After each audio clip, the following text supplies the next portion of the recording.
Hello everyone, this is Dr. Joy Datta and today I am going to present our research paper entitled IoMT synthetic cardiac arrest dataset for eHealth with AI-based validation. And my co-author is Dr. Deepak Puthal, who are from Khalifa University, Abu Dhabi, United Arab Emirates.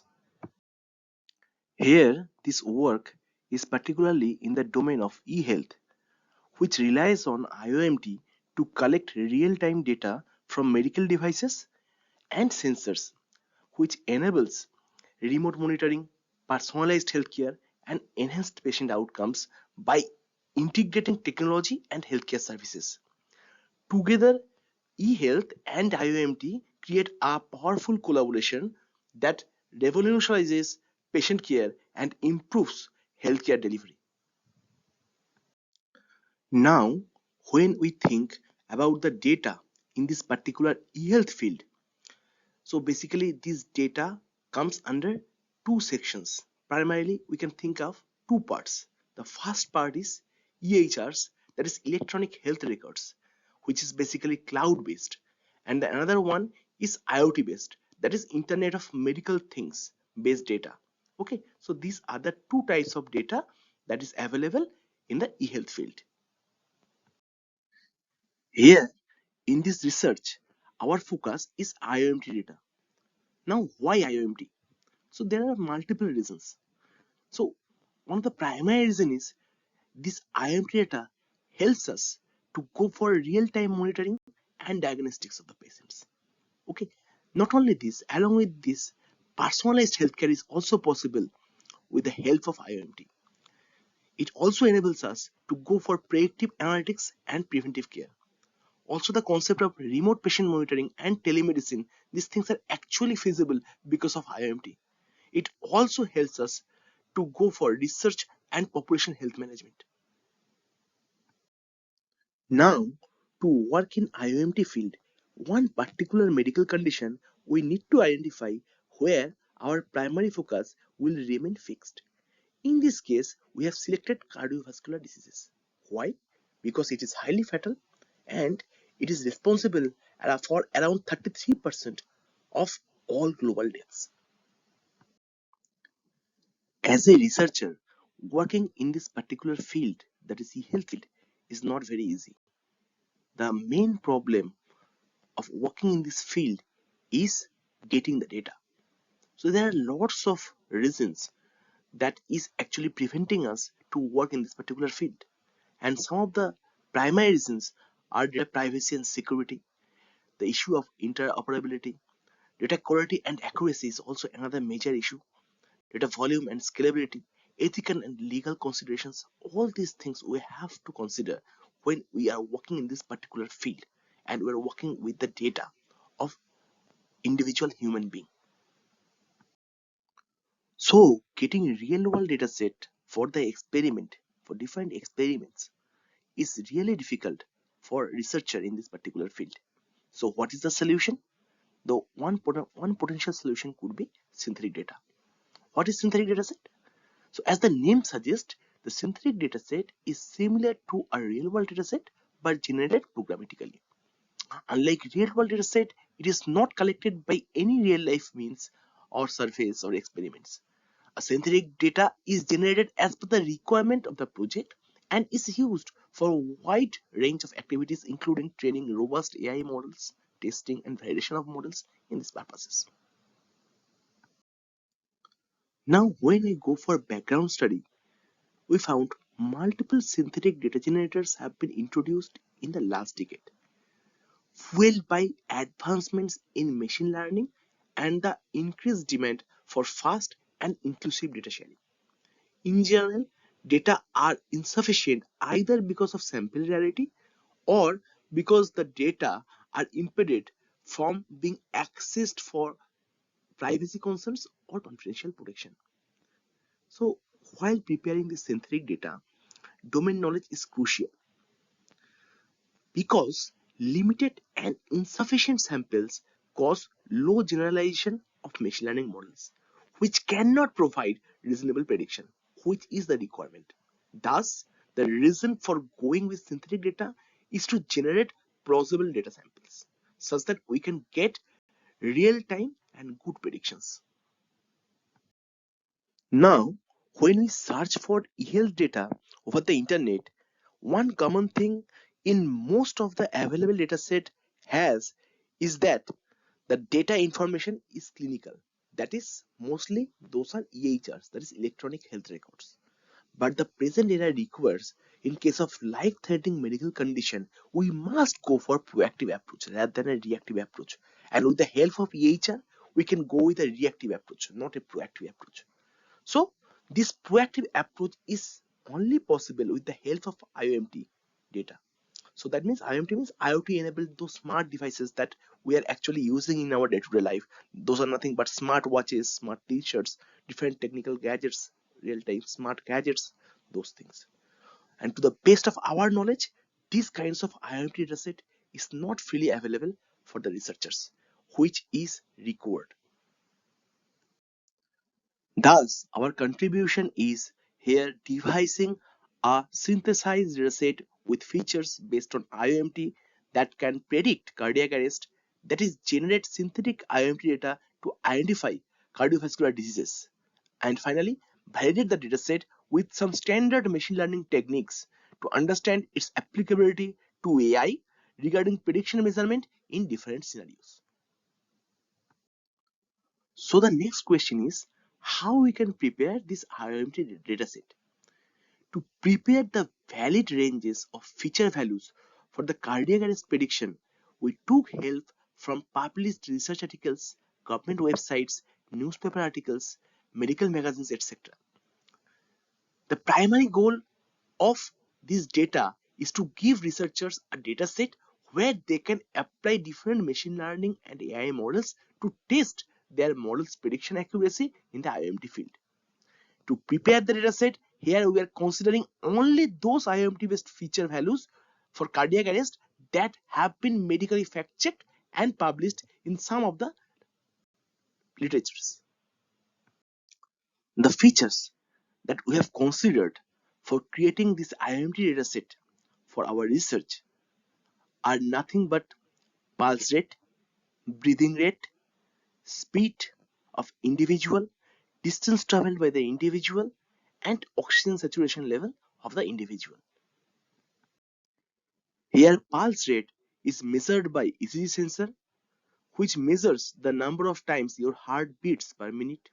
Similarly, breathing rate is measured by bioimpedance sensor, which measures the number of breaths you take per minute. Similarly, speed of the individual is measured with the help of accelerometer and gyroscope. These two IoMT sensors actually measures the rate at which the person moves through time.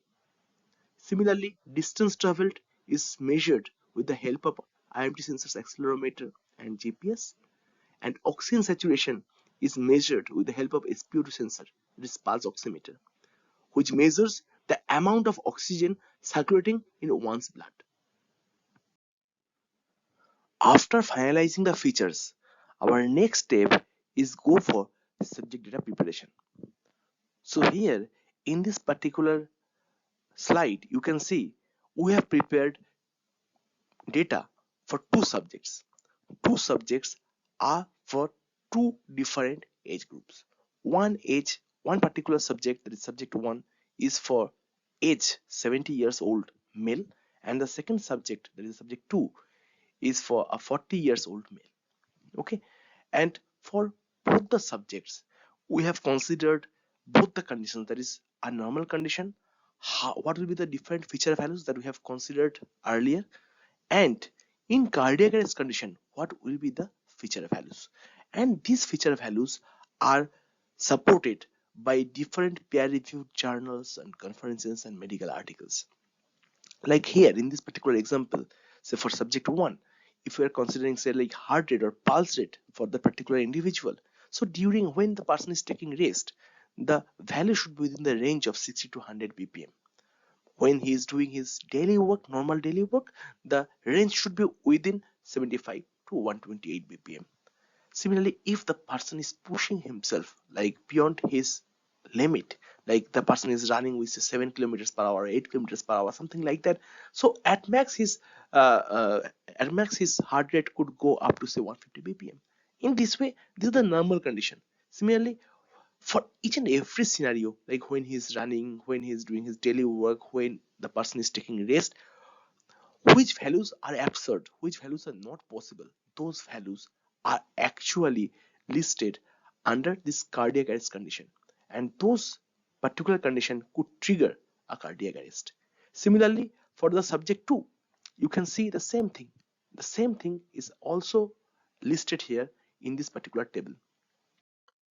Similarly, rest of the feature values are also listed in this particular table. The same concept is valid here also, like normal condition and cardiac arrest condition, both the conditions are separately listed. And for two subjects, there is subject 1 and subject 2. Here, the listed features are breathing rate or the respiratory rate, then the movement or speed, and finally the oxygen level in the blood. That is we are measuring with the help of pulse oximeter. After creating the dataset for two individual subjects, that is subject 1 and subject 2, we found that there are actually 5 features and one target feature. So 5 features are nothing but feature 1, feature 2, feature 3, feature 4, and feature 5, and target feature is nothing but the heart attack. So here 2 features out of these 5 are of integer type, and rest of the 3 are of floating type. And the final prediction, that is the target prediction, is of binary type, that is either 0 or 1, that is either heart attack or no heart attack. Okay, here you can see also in the figure 1, so that I have put in here in this uh, particular slideshow.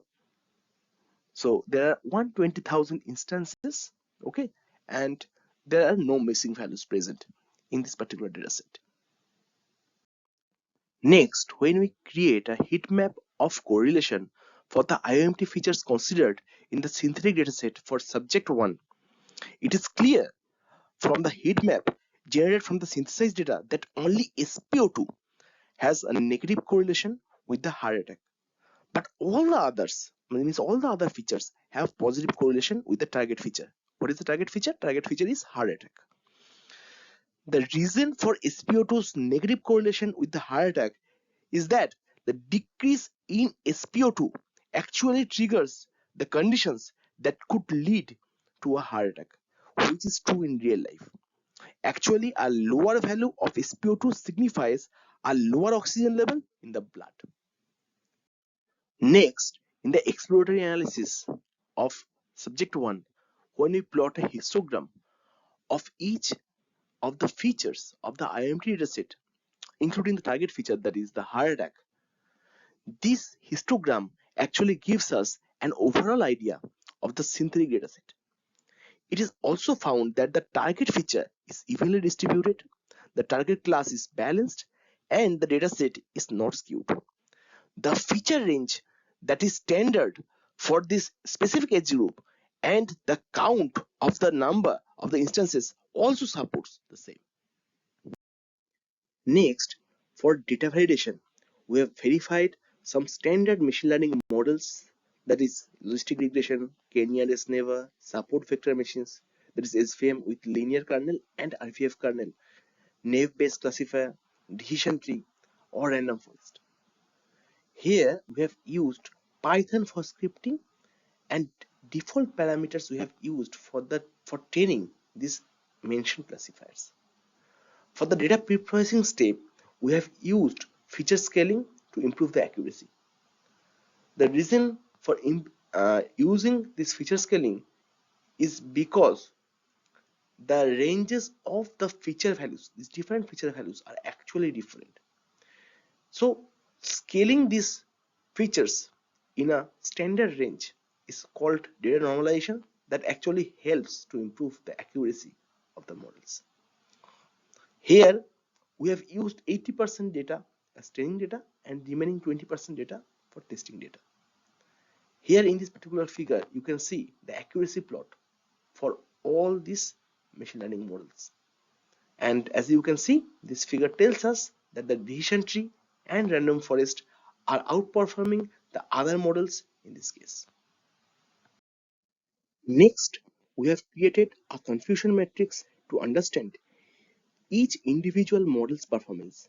As we have mentioned earlier, after normalizing the data, we found that decision tree and random forest can predict a heart attack with more than 99% accuracy, which is reflecting here in the plot of confusion matrix that shows false positive is minimal in both random forest and decision tree.